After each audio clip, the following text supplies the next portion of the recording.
A. Pengertian grafemik. Grafem atau grafemik adalah satuan terkecil dalam satuan sistem aksara yang melambangkan suatu fonem sebagai pembeda makna.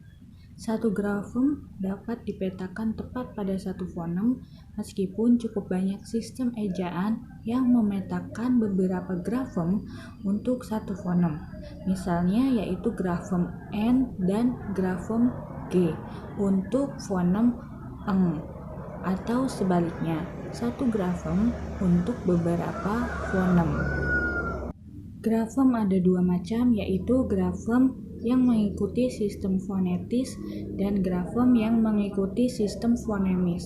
Grafem yang mengikuti sistem fonetis lebih populer disebut ejaan fonetis ini, melambangkan bunyi-bunyi yang diucapkan penutur dalam bentuk huruf.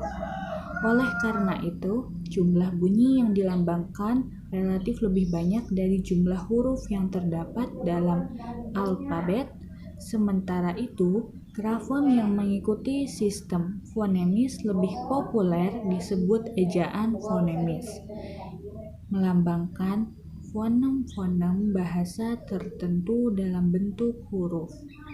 Jadi, pelambangan disesuaikan dengan bunyi-bunyi yang membedakan makna. Grafem fonem bahasa Indonesia dibagi menjadi 3 ya. Yang pertama, grafem fonem vokal, kemudian grafem fonem diftong,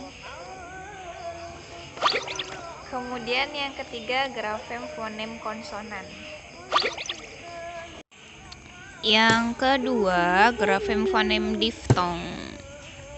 Nah, gini. Kalau yang diftong ini bunyinya yang bunyi-bunyian au, ai, oi, ei. Ini hurufnya nih ya.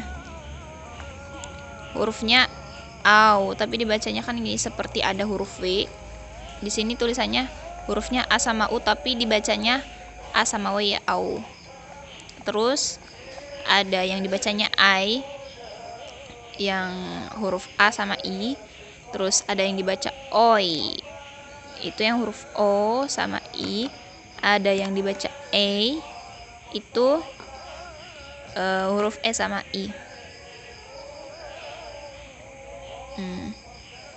Terus ini contoh katanya itu yang au. Yang au contoh katanya itu aula. Terus bisa apa nih? Contoh yang tengah ini ya, aula. Au. Au ini hurufnya yang di awal kan, yang di tengah boleh apa tuh contohnya, carilah. Terus yang di akhir tuh lau. Au kan. Terus kemudian yang ini yang ai itu landai, ai. Sekoi yang oi, itu survei yang e gitu. Jadi kalau yang diftong itu bunyinya au, ai, oi sama e, cuman 4 ya. Terus selanjutnya itu lambang unsur suprasegmental. Nah, unsur suprasegmental yang berupa tekanan nada, durasi, dan jeda itu karena tidak bersifat fonemis ini nggak dikasih lambang kayak grafem fonem itu yang dikasih aloson. Contoh itu lambangnya gimana tuh, A, I, U gitu, E gimana lambangnya gitu, enggak. Kalau yang ini itu unsur intonasi, jadi lambangnya itu pakainya tanda baca, kayak tanda baca titik, tanda tanya, tanda seru, terus koma. Terus kalau untuk kalimat deklaratif itu diberi tanda baca titik. Kalau interrogatif itu ya pakainya tanda baca tanda tanya. Kalau misalkan imperatif itu diberi tanda bacanya tanda seru. Kalau interjektif itu pakai tanda seru juga. Terus untuk menandai bagian-bagian kalimat itu digunakan tanda koma dan tanda titik, koma, titik di atas, koma di bawah gitu. D. Ejaan. Ejaan menurut konvensi grafis, yakni perjanjian di antara anggota masyarakat pemakai suatu bahasa untuk menuliskan bahasanya. Bunyi bahasa yang harusnya dilafalkan diganti dengan huruf-huruf dan lambang lainnya. Ejaan mengatur cara penulisan kata dan penulisan kalimat beserta tanda-tanda bacanya, menurut Keir 2002. Ejaan berbeda dengan mengeja. Mengeja yaitu kegiatan melafalkan suatu huruf, kosakata, suku kata, atau kata. Sedangkan ejaan mengatur cara penulisan secara keseluruhan. Aturan dalam ejaan harus dipatuhi agar terdapat keteraturan bentuk dan kesamaan, khususnya pada bahasa tulis. 2. Fungsi ejaan. Fungsi ejaan ada 4. Yang pertama, sebagai landasan pembakuan tata bahasa.